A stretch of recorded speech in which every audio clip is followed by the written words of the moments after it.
नमस्कार,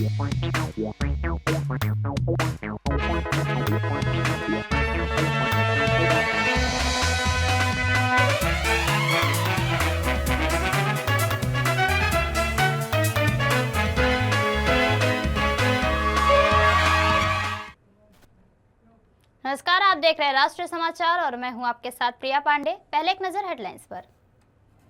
गांधीनगर में Modi German chancellor में द्विपक्षीय वार्ता शुरू। अहमदाबाद में दोनों नेताओं ने पतंग उड़ाई। साबरमती आश्रम। मोदी ने चांसलर मार्च का किया स्वागत। साबरमती आश्रम में गांधी को पुष्पांजलि और अंतर्राष्ट्रीय पतंग महोत्सव का किया उद्घाटन। राष्ट्रीय युवा दिवस नेताओं ने स्वामी विवेकानंद को श्रद्धांजलि अर्पित कर उनके विचारों को याद किया। भाजपा सांसद मनोज तिवारी का दावा, बीएमसी चुनाव 2026 में जनता बिना भेदभाव भाजपा महायुति पर जिताएगी। सतारा में सड़क हादसे में शहीद हुए सेना के जवान प्रमोद जाधव को पूरे सैन्य सम्मान के साथ दी गई अंतिम सलामी। प्रधानमंत्री नरेंद्र मोदी और जर्मनी के चांसलर फ्रेडरिक मर्ज के बीच गांधीनगर के महात्मा मंदिर में कन्वेंशन सेंटर में द्विपक्षीय वार्ता जारी है।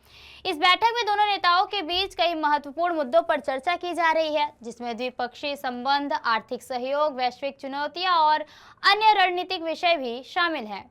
यह वार्ता दोनों देशों के साझेदारी को और मजबूत करने और साझा हितों को बढ़ावा देने के उद्देश्य से हो रही है। प्रधानमंत्री नरेंद्र मोदी ने जर्मनी के चांसलर फ्रेडरिक मर्ज का साबरमती आश्रम में स्वागत किया, जहां दोनों नेताओं ने महात्मा गांधी को पुष्पांजलि अर्पित की और आश्रम में रखे चरखे का अवलोकन भी किया। उन्होंने आगंतुक पुस्तिका में अपने विचार भी दर्ज किए। इसके बाद प्रधानमंत्री मोदी और चांसलर मर्ज एक ही कार में साबरमती रिवर फ्रंट पहुंचे, जहां उन्होंने अंतर्राष्ट्रीय पतंग महोत्सव का उद्घाटन किया।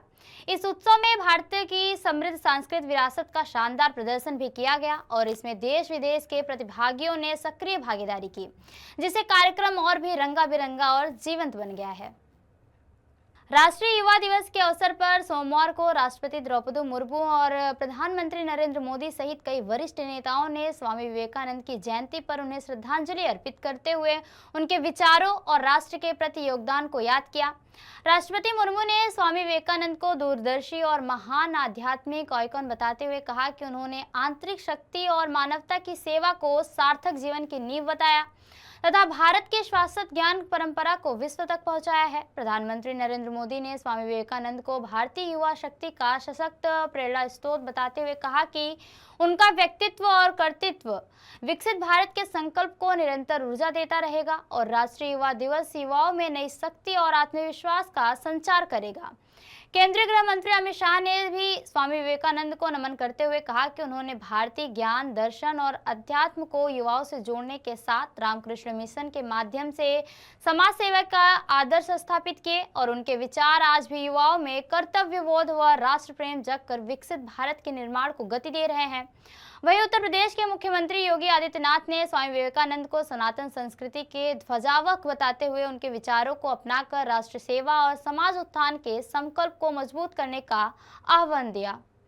भाजपा सांसद मनोज तिवारी ने बीएमसी चुनाव 2026 पर कहा कि निगम का चुनाव है, हम यहां के लोग से प्रार्थना करने आए हैं और हमें विश्वास है कि भाजपा महायुति ने लोगों का विश्वास जीता है और उसका निर्णय निगम में भी अच्छा ही होगा। जनमानस में यह स्पष्ट हो गया है कि यदि कोई बिना किसी भेदभाव के जनता का हितैषी है तो वह भाजपा है। हमें पूरा विश्वास है कि नागपुर के हमारे सभी भाई बहन और मतदाता निगम में भाजपा का चुनाव करेंगे। और हम यहाँ के लोगों से प्रार्थना करने आए हैं और हमें विश्वास है कि जिस प्रकार से भारतीय जनता पार्टी लोगों के महायुति जो है, महाराष्ट्र की भाजपा महायुति, जिससे लोगों का विश्वास जीती है, उसका निर्णय फिर से निगम में भी अच्छा होगा। क्योंकि देखिए, अब धीरे धीरे जनमानस में स्पष्ट हो गया कि अगर कोई जनता का सही मायने में हितैषी है, बिना किसी भेदभाव के, बिना किसी जातीय, धार्मिक या प्रांतीय विद्वेष के, तो वो भारतीय जनता पार्टी है। जो कांग्रेस के लोगों ने, उन्होंने ऐसा कहा है कि ममदानी जैसा यहाँ में मेयर बनेगा। अब मैं सबसे पहले तो कांग्रेस की बुद्धि को क्या हो गया है अरे भाई, महाराष्ट्र में जो मेयर होगा वो छत्रपति शिवाजी महाराज जी को मानने वाला होगा। महाराष्ट्र के किसी भी निगम का मेयर वो ममदानी को और ममदानी के विचारों वाला नहीं हो सकता, क्योंकि ममदानी ने सरजल इमाम और उमर खालिद को सपोर्ट किया है। चुनाव भाजपा सांसद योगेंद्र चंदोलिया ने आतिशी के कथित वीडियो को लेकर आप नेताओं के विरोध प्रदर्शन पर कड़ी प्रतिक्रिया दी है।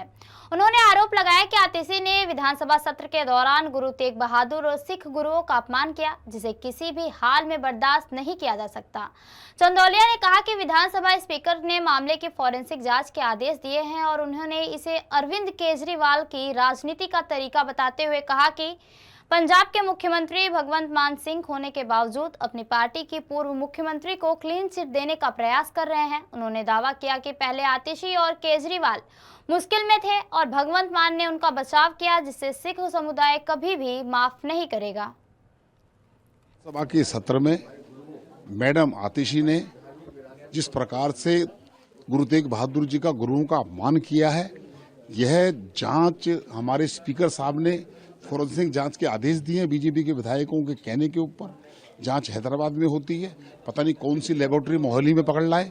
और मैं एक कहना चाहता हूं कि अरविंद केजरीवाल तो जिस प्रकार की उनकी तरीका है काम करने का, लेकिन भगवंत मान जो है एक सिख होने के बावजूद और एक उनकी पार्टी के पूर्व मुख्यमंत्री विधानसभा के सदन के अंदर अपमान करे और वो उसको सर्टिफिकेट दे रहे हैं। कितनी भी एफआईआर हो जाए बीजेपी के पदाधिकारियों के ऊपर, हमारे एमएलएस के ऊपर, मंत्री के ऊपर, हमारे प्रदेश अध्यक्ष जी ने ट्वीट किया है, हजारों रीट्वीट होंगे और उसको चुनौती दे रहे हैं हम कि ये वो जो फेक बातें बतला रहे हैं।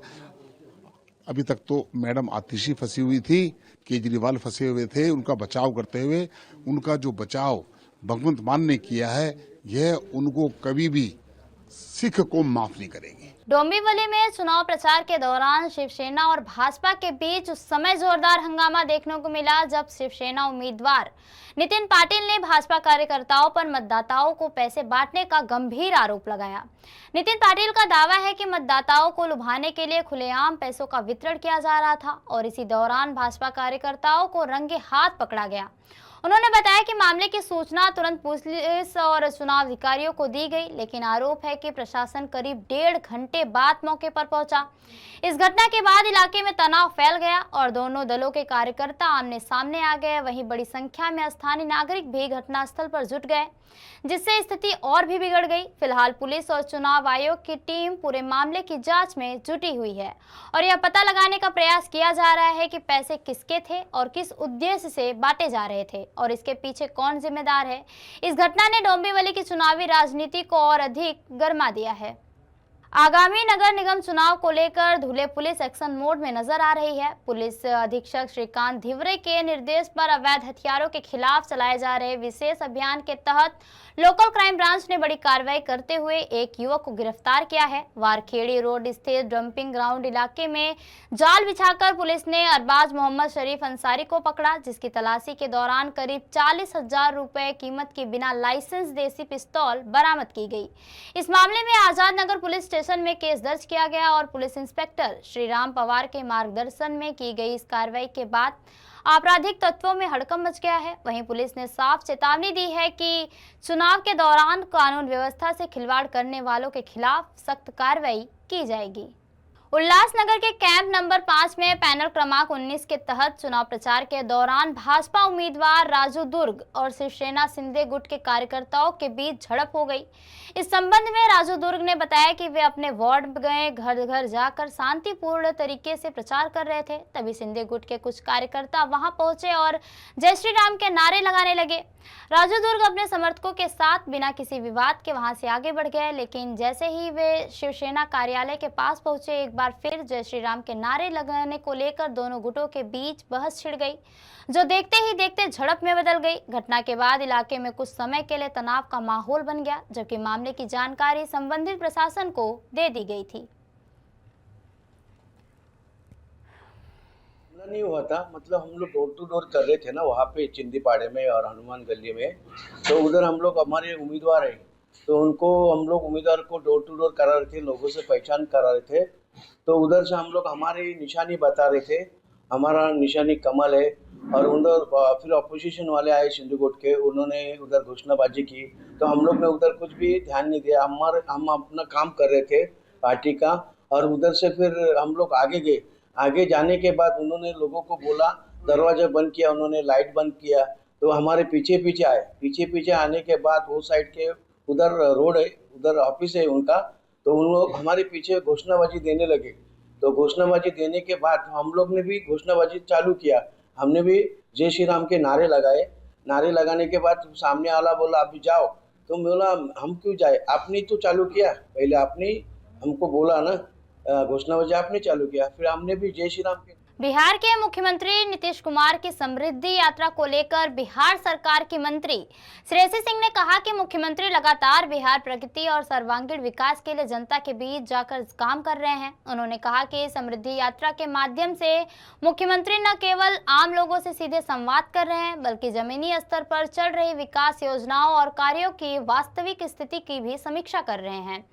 श्रेयसी सिंह ने आगे कहा कि इस यात्रा की जो आलोचना हो रही थी उसे अब आलोचक स्वयं देख सकते हैं कि किस तरह मुख्यमंत्री हर जिले का दौरा कर विकास कार्यों की प्रगति का जायजा ले रहे हैं और अधिकारियों को आवश्यक दिशा निर्देश भी दे रहे हैं।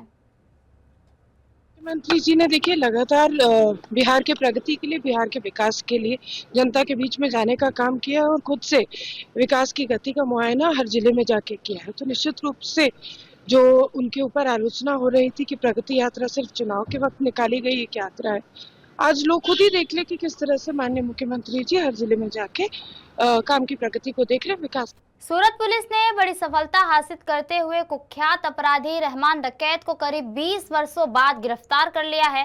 रहमान लंबे समय से फरार था और उसके खिलाफ हत्या, लूट, अपहरण समेत संगठित अपराध के कई गंभीर मामले दर्ज हैं। पुलिस के मुताबिक वह गैंग बनाकर वारदातों को अंजाम देता था और गिरफ्तारी से बचने के लिए अलग अलग राज्यों में पहचान बदलकर छिपता रहा। लगातार तकनीकी निगरानी और गुप्त सूचना के आधार पर सूरत क्राइम ब्रांच और स्थानीय पुलिस की संयुक्त टीम ने उसे दबोच लिया। पुलिस अधिकारियों का कहना है कि रहमान की गिरफ्तारी से सूरत में सक्रिय संगठित अपराध नेटवर्क को बड़ा झटका लगा है और अन्य मामलों में भी उससे पूछताछ जारी है। कानपुर देहात में नकली नोटों के बड़े गिरोह का खुलासा करते हुए पुलिस ने 78,500 की जाली करेंसी बरामद की है और 2 आरोपियों को गिरफ्तार भी किया है। यह कार्रवाई थाना अकबरपुर पुलिस और एसओजी की संयुक्त टीम ने वाटर पार्क के पास की, जहां से दोनों जालसाजों को रंगे हाथ पकड़ा गया। पुलिस ने आरोपियों के कब्जे से 100 और 200 के कुल 638 नकली नोट जब्त किए हैं। साथ ही नकली नोट छपाने का इस्तेमाल किए जाने वाला कलर प्रिंटर भी बरामद किया गया है। पूछताछ में आरोपियों ने खुलासा किया कि वे असली नोटों को स्कैन कर कलर प्रिंट के जरिए नकली नोट तैयार करते थे और उन्हें भीड़ भाड़ वाले बाजार में खपाते थे। पुलिस ने दोनों आरोपियों के खिलाफ थाना अकबरपुर में मामला दर्ज कर लिया है और उन्हें कोर्ट में पेश किया जा रहा है। वहीं पूरे नेटवर्क की गहन जांच भी जारी है। प्रधानमंत्री नरेंद्र मोदी ने गुजरात में अहमदाबाद मेट्रो रेल परियोजना के फेज 2 के अंतिम खंड का उद्घाटन किया, जो सेक्टर 10A से महात्मा मंदिर तक फैला है। 7.28 किलोमीटर लंबे इस मार्ग में 7 स्टेशन शामिल हैं, जो महात्मा मंदिर को मोटेरा स्टेडियम से जोड़ते हुए Akshardham, LDRP college, gift city और गांधीनगर जैसे प्रमुख स्थलों तक बेहतर कनेक्टिविटी प्रदान करेंगे। इस मेट्रो विस्तार से दैनिक यात्रियों, छात्रों, पर्यटकों और कार्यालय जाने वालों को सुविधा मिलेगी और अहमदाबाद गांधीनगर के बीच शहरी संपर्क और सशक्त होगा।